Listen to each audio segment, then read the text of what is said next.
എന്റെ ഭാഗ്യാന്ന് എല്ലാരും പറയണേ. അല്ലെങ്കിൽ പിന്നെ മേനോൻ സാറിന്റെ മോളെ എനിക്ക്, അതും നമ്മളോട് ഇങ്ങോട്ട് ആവശ്യപ്പെടാന്നൊക്കെ പറഞ്ഞാ നമുക്ക് സ്വപ്നം പോലും കാണാൻ കഴിയാത്ത ബന്ധ. നീ എന്ത് നന്ദികേടാടാ ഈ പറയണേ? ഇക്കണ്ട കാലം മുഴുവൻ നിന്നെ സ്വപ്നം കണ്ടോണ്ട് കഴിഞ്ഞൊരു പെണ്ണെ തഴഞ്ഞിട്ട് ആ ഭാഗ്യം നമുക്ക് വേണ്ട. നമുക്ക് ആ പണവും പ്രതാപവും ഒന്നും വേണ്ട മോനെ. നീ ഒരിക്കലും അങ്ങനെ ചിന്തിക്കരുത്. ചിന്തിക്കരുതെന്നൊക്കെ പറഞ്ഞാ എന്റെ ലൈഫിന്റെ പ്രശ്ന. ഏട്ടൻ അത് ആലോചിക്കണം. ലൈഫ്, ഈ ലൈഫൊക്കെ നിനക്ക് എങ്ങനെയാണ് ഉണ്ടായത്? ആ തന്തയുടെ മോളെയും വസ്തു വിറ്റ പണമില്ലായിരുന്നെങ്കിൽ ഞാനും നീയൊന്നും ഈ സ്ഥാനത്തില്ല. എന്ത് കൊടുത്ത് വീട്ടുകൂടെ ആ കടം? ആ കടമയും കടപ്പാടും ഒന്നും മറക്കരുത്. അത് മറക്കൊന്നുമില്ല.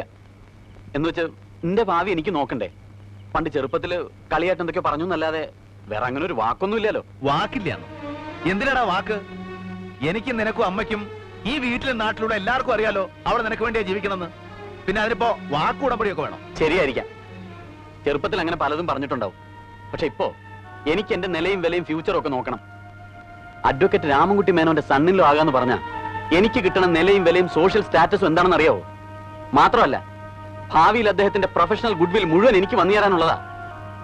പണ്ടെന്നോ കുറച്ച് കാശ് തന്നു പറഞ്ഞ് ഇതൊക്കെ വേണ്ടെന്ന് വെച്ച് കുഞ്ഞമ്മയുടെ മോളെ കല്യാണം കഴിക്കണമെന്നാണോ ഏട്ടൻ പറയുന്നത്?